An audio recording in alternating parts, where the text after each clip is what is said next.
A gente precisa entender que quando a lei aduaneira, e quando eu me refiro à lei aduaneira, eu estou falando de 3766, e também o 1455, que ele trata do dano erário, as penalidades de perdimento, o que eles estão querendo ali com esse perdimento é proteger esses bens que são caros para a aduana, esses bens tutelados pela aduana. O perdimento é para isso. Quando a gente fala em multa, eu não posso querer que essa multa substitua um perdimento, porque o efeito de um perdimento é um efeito diferente de uma multa. E não é só o efeito do perdimento ou multa, também o momento em que eu aplico a penalidade também é diferente. Se eu aplicar uma penalidade num curso do despacho antes do desembaraço, aquela penalidade multa, por exemplo, ela tem um efeito de sanar o problema que aquele bem, ao entrar com aquele valor, ou pagando menos tributo na economia nacional, poderia causar à indústria nacional. Se eu aplicar essa mesma multa após o desembaraço, quando esse bem já entrou na economia nacional, já tem um efeito diferente. Eu já não estou mais protegendo a indústria, porque o dano já foi causado. E essa multa, ou esse perdimento posterior, ele é muito mais punitivo. A função é diferente. Então, assim, particularmente, eu entendo que a efetividade da pena de perdimento ou da multa em substituição ao perdimento é diferente. Eu costumo dizer que quando a gente está tratando de fraudador, e aqui eu estou falando de fraude, tá? Não estou falando do bom contribuinte. Eu acho que o bom contribuinte a gente trata diferente. Eu estou falando do fraudador.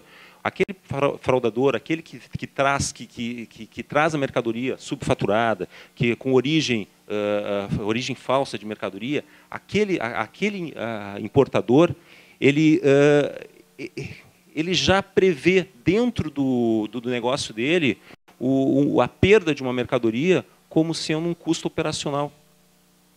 Se a perda já é um custo operacional, para ele muito mais vantagem é uma multa. É uma multa lançada que vai ser discutida. Vai ser discutida na esfera administrativa em 2 instâncias, e passadas as 2 instâncias, o contribuinte vai para o judiciário.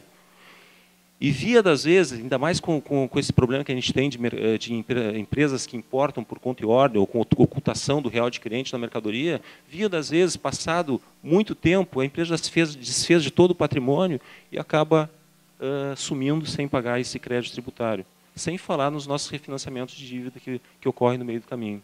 Então, nós temos uma série de situações que me fazem crer profundamente que a pena de multa que substitui o perdimento, ela não tem a mesma efetividade.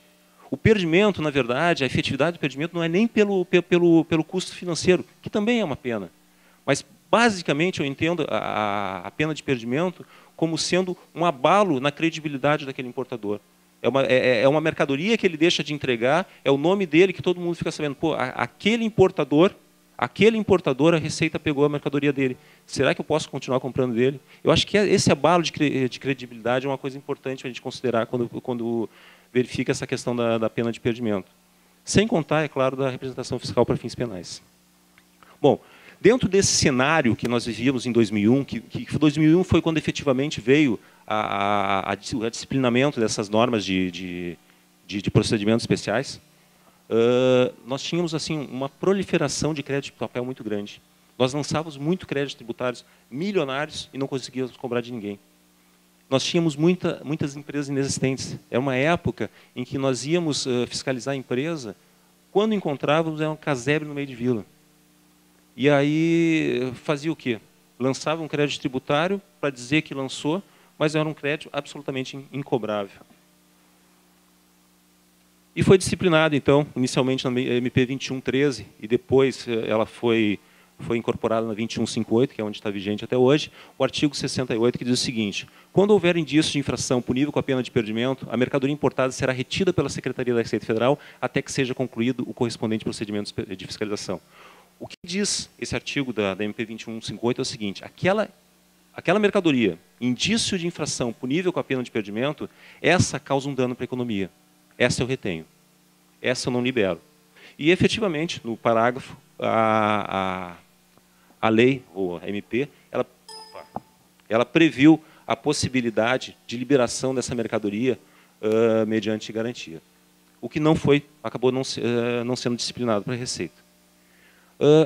Ainda na 2158, o artigo 80, inciso 2, ele diz o seguinte: a Secretaria da Receita Federal poderá exigir prestação de garantia como condição para a entrega de mercadorias, quando o valor de importação for incompatível com o capital social ou patrimônio líquido do importador. Ou seja, é aquela empresa que importa 10 milhões de dólares e quando a gente vai no capital social da empresa, ela tem 10 mil reais. É aquela empresa que a gente olha e diz assim, essa empresa, é impossível que essa empresa efetivamente esteja operando com recurso próprio. A presunção que a gente acaba tendo nessas situações é aquela empresa está operando para alguém. Alguém está oculto por trás dela. Esse foi nisso. Junto com essa MP 2158, e é interessante a gente notar que essa exigência de garantia, ela, nessa época, eu não tinha, ou pegando isoladamente esse artigo, eu não tinha previsão de perdimento ainda nesse momento.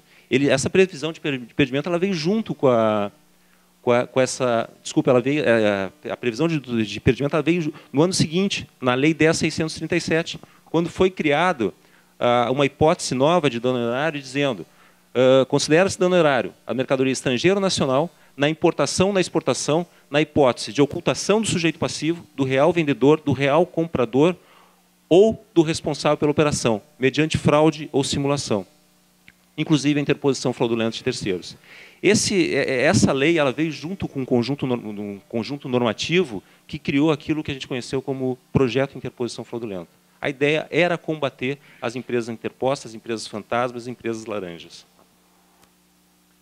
Junto com esse artigo, no parágrafo 2º, é interessante que ele fala o seguinte: presume-se interposição fraudulenta na operação de comércio exterior a não comprovação da origem, disponibilidade e transferência do recurso empregado.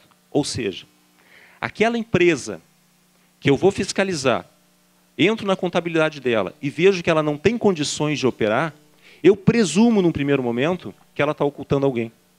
Essa presunção, na verdade, o que a lei chama de presunção de interposição fraudulenta. Só que essa presunção de interposição fraudulenta, o que ela acaba me trazendo de fato, é uma presunção de uma ocultação. E esse é o perdimento que eu vou dar, por essa presunção de ocultação. Se a empresa me disser, não, o recurso que eu comprei foi do fulano, o que eu tenho, na verdade, não é uma presunção de ocultação, é uma comprovação de ocultação. Eu sei de quem veio o recurso e eu sei quem está por trás dessa operação. E eu vou, na verdade, eu vou punir da mesma forma em termos essa operação de importação. É perdimento, a ocultação. Então, o que esse inciso 5 do artigo 23 do 1455, alterado pela 10.637, me diz é a ocultação ou a presunção de ocultação, penalidade, perdimento.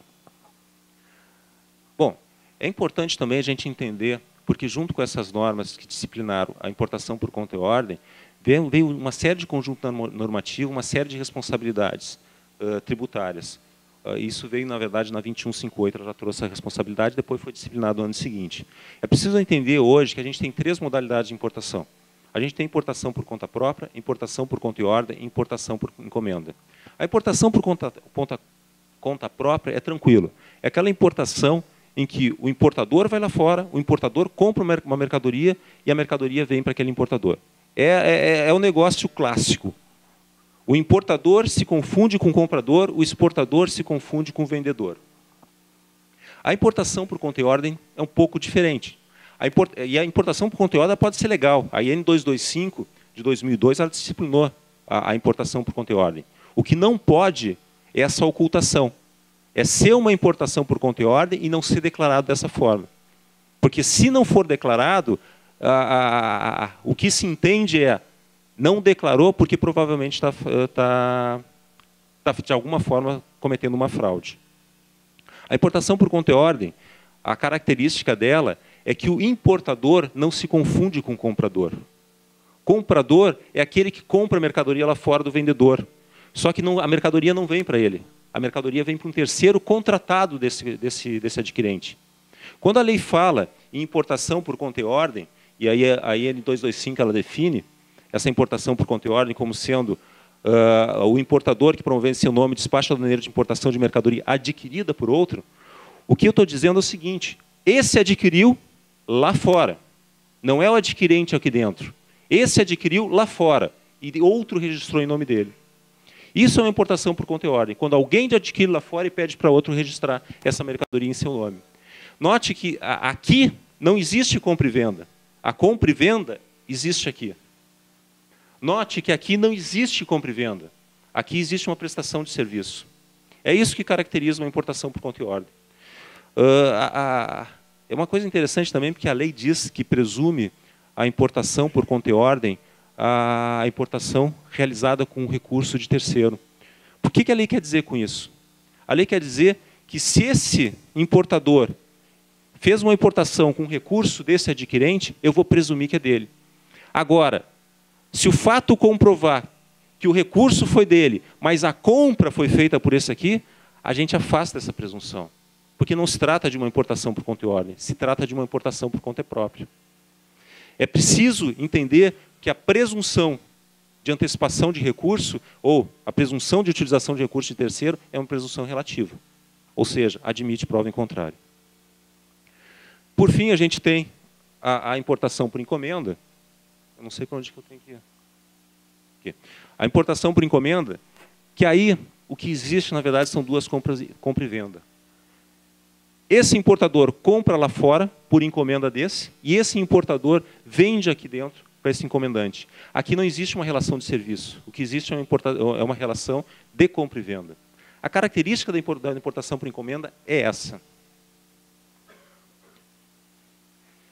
Tanto no caso da encomenda como no caso da conta e ordem, o encomendante ou o adquirente, a legislação tratou essas duas pessoas como solidários, responsáveis solidários pelo tributo. Ou seja, os dois são sujeito passivo nessa operação de importação. É o que diz a lei. Bom, dentro dessa seara normativa da Lei 10.637, em 2002, surgiram junto uma série de instruções normativas.